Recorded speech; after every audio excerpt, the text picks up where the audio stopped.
We have new details tonight about the students arrested in multiple fights inside Verona Area High School yesterday. And a popular summer tradition in the town of Middleton could come with a new fee this year, while the owners at Pope Farm Conservancy say sunflower days should remain free. From the Channel3000.com Alert Center, this is News 3 Now at 6.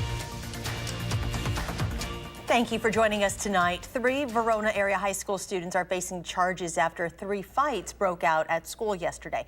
Now, those charges range from disorderly conduct to battery, resisting arrest, and making threats to an officer. The school district says all students involved have been suspended, and there was an increased police presence on campus today. Jamie Perez joins us now live from Verona Area High School, and she shares what she has learned after speaking with some students. Jamie?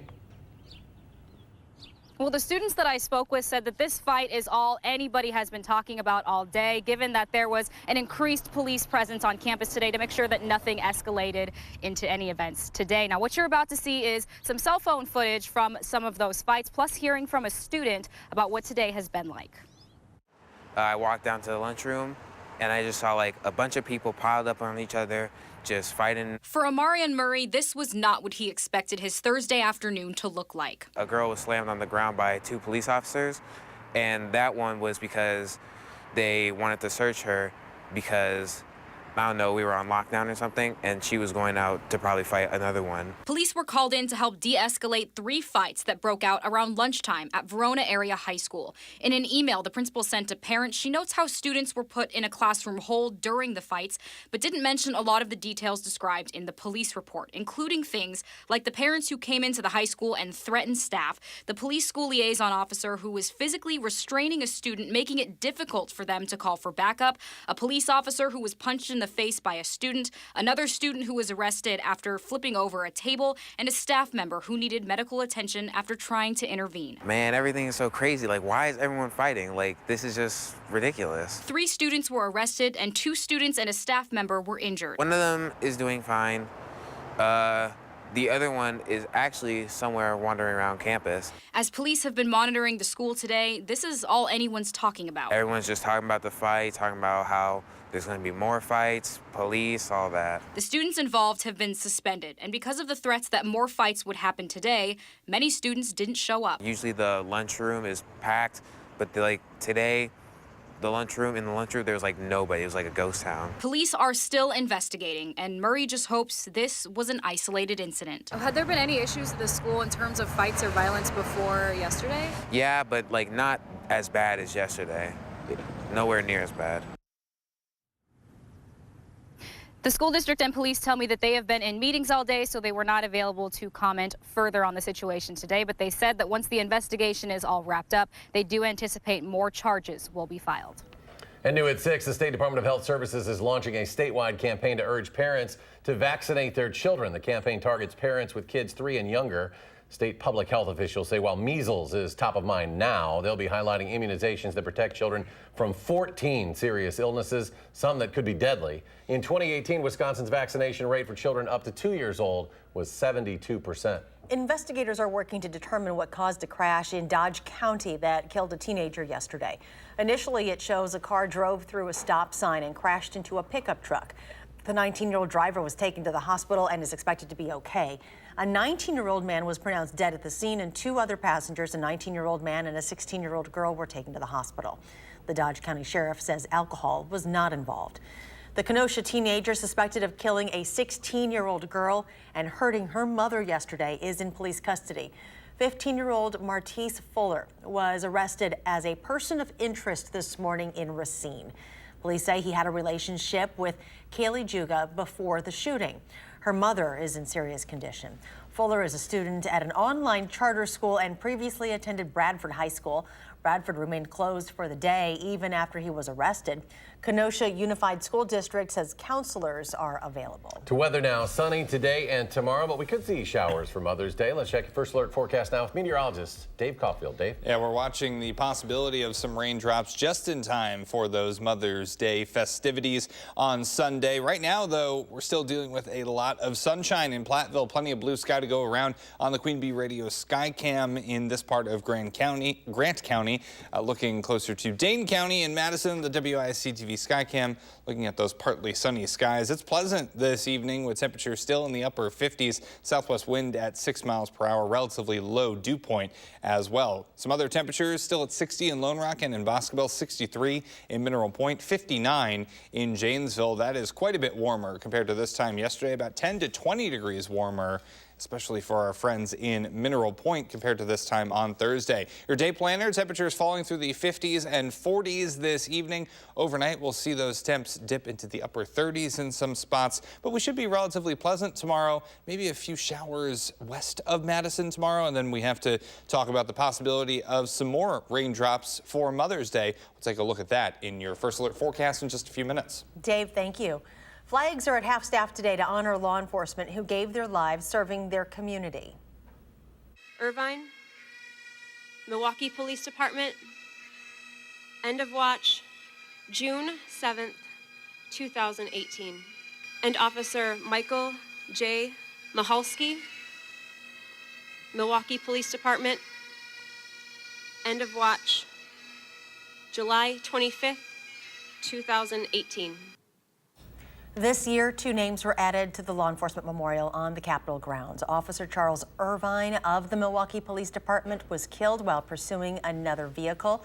He was a passenger in the squad car when it collided with a support wall. Officer Michael Mahalski, also from Milwaukee, was shot by a suspect wanted on a parole violation. After the addition of their names, there are now 279 names on the monument. Today, community members in northern Illinois are honoring 4 men killed in a silicone plant explosion last week. 3 of the victims were from Kenosha County. Officials at AB Specialty Silicones say they believe an accident in the factory processes caused the explosion. The damage is estimated at more than $1 million.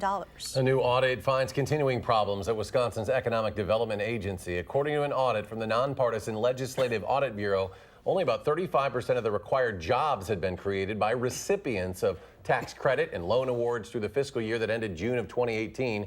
The report says WISC could require those companies to repay $4 million. The audit also blames the agency for awarding companies that filled jobs with people from outside of the state. A Milwaukee clinic that has provided free medical care to low-income and uninsured patients has closed. The Greater Milwaukee Free Clinic opened 24 years ago at a time when almost 1 in 6 people under the age of 65 did not have health insurance.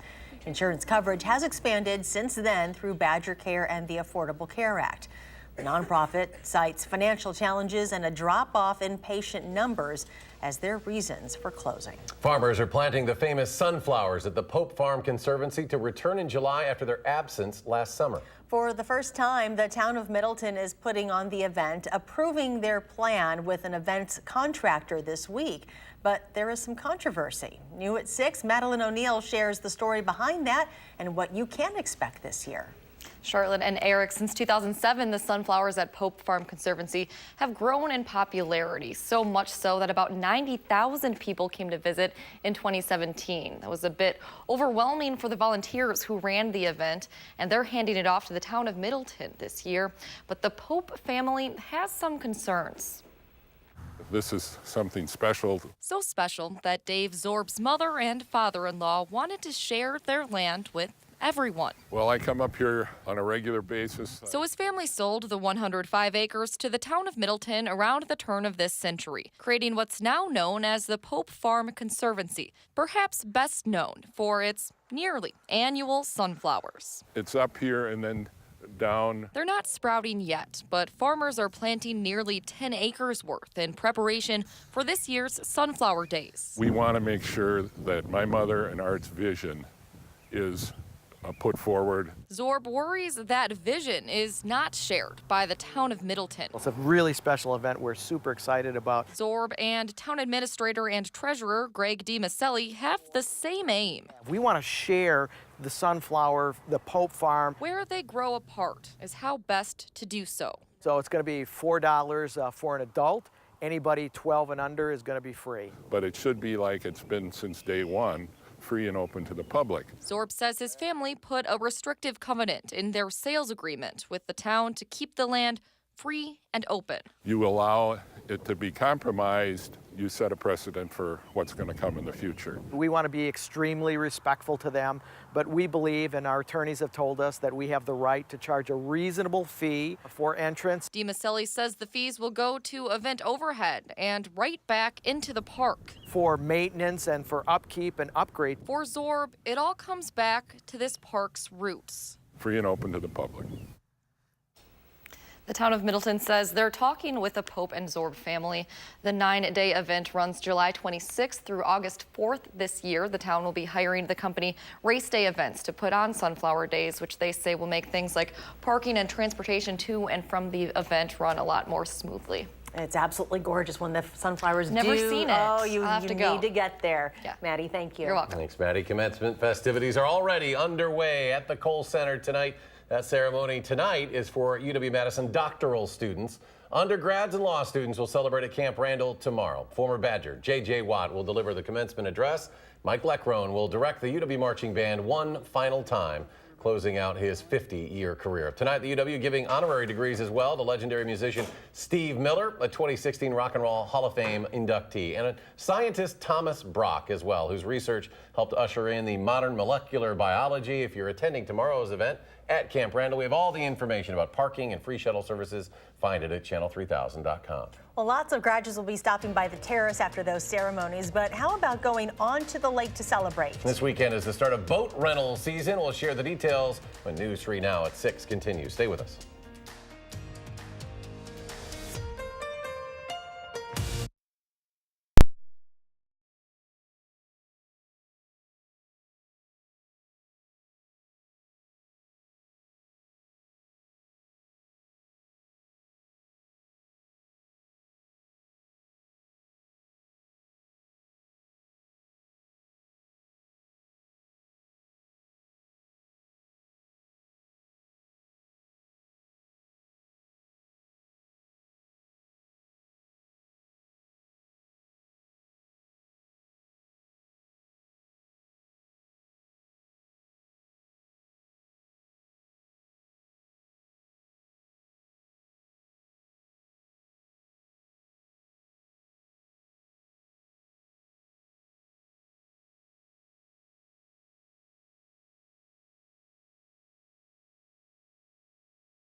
Wisconsin agriculture officials say they've depopulated a Portage County deer farm after a buck tested positive for chronic wasting disease.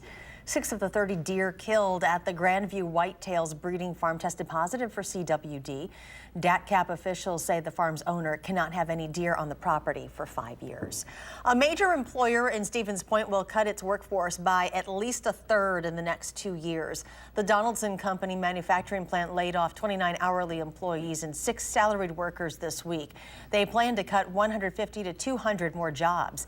About 550 people work at the plant making hydraulic, lube, and fuel filters. In Manitowoc County, the SS Badger car ferry is back up and running for another season. Now, if you're planning a trip to Michigan, the Legacy on the Lake can take you from Manitowoc to Ludington, Michigan in about 4 hours. The SS Badger's facilities on both sides of the lake now do have some upgrades. Last year, $5 million from the federal government and $4 million in state funding went to that project. Some of the money went to cover some damage caused by the April 2018 blizzard. And if you're looking to get out and enjoy some sun around here, boating season starts tomorrow. Wingra Boats and Brittingham Boats on Monona Bay officially open their rental facilities tomorrow and Sunday from 10 to 4. After lots of issues with flooding and algae blooms last summer, local boating businesses are hoping for a better season. Canoes, kayaks, and stand-up paddleboards are options to check out. Stand-up paddleboards have definitely exploded over the last quite a few years. It's just an awesome way to get out there, explore our lakes. Sometimes people think that it is super challenging to give it a try and they need to have lessons. I say that's not the case. Just wear a bathing suit and be ready to go in the water and give it a try. This weekend and next, Wingra and Brittingham boats are open. Then, starting May 25th, all boathouses will be open daily from 8 a.m. to 8:30 p.m. And tomorrow looks like a good day to be out on the lakes. Sunshine and temperatures in the 60s makes for some pretty good boating weather, but you'll want to keep that umbrella close by for Mother's Day. Dave Caulfield has your first alert forecast when News 3 Now at 6 continues.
Dave Caulfield joins us now from the backyard patio. And Dave, we know you're sleep deprived because of the new baby, but you've got a new mom at home. Yes. You got to work on this weather here. I have a lot to do this weekend, that's for sure.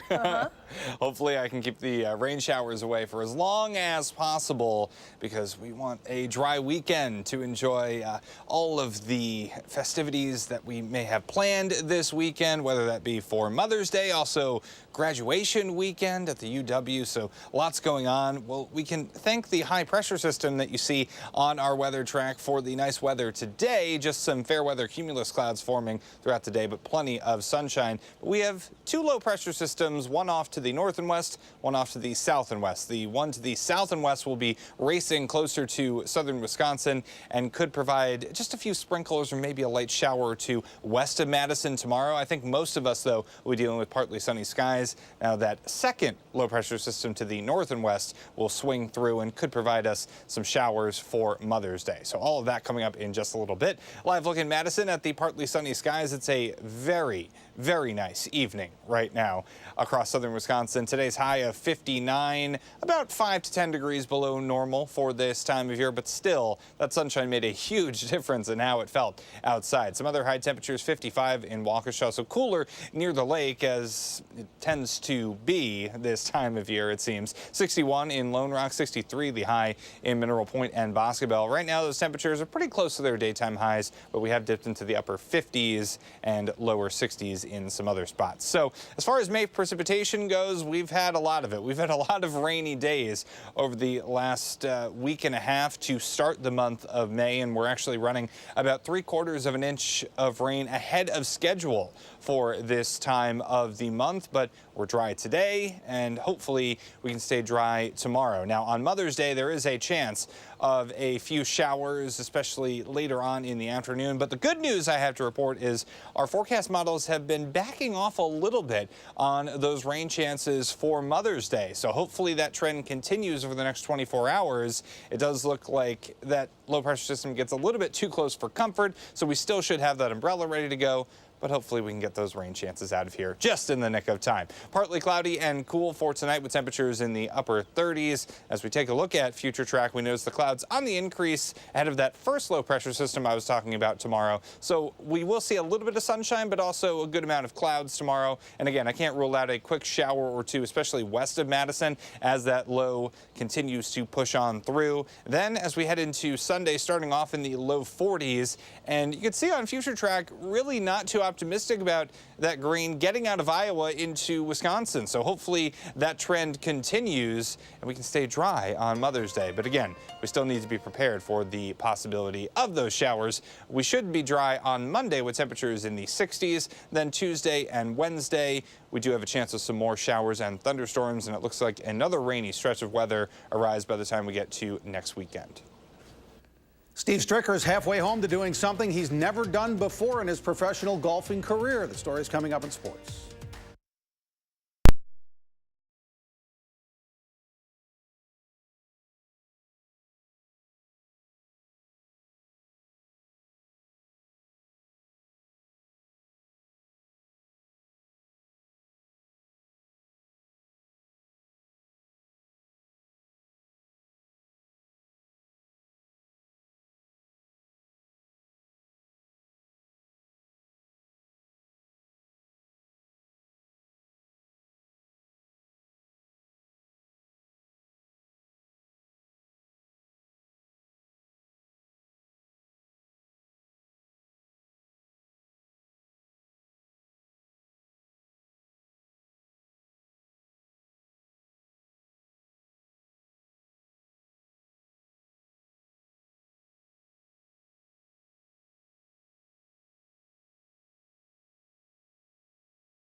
It's only mid-May, but the Brewers and Cubs have an important early season weekend series at Wrigley Field. The Cubs start today in first place in the National League Central, a game ahead of the Brewers.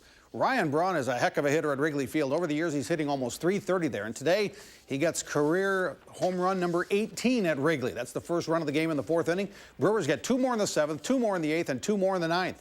And Gio Gonzalez has another great start. 5 2/3 innings, no runs, only 3 hits. Corbin Burns, Matt Albers, Alex Claudio, Junior Guerra, and Adrian Hauser close it out. Hauser, that is. Final score, Brewers 7, Cubs nothing. Now they're tied for first in the Central.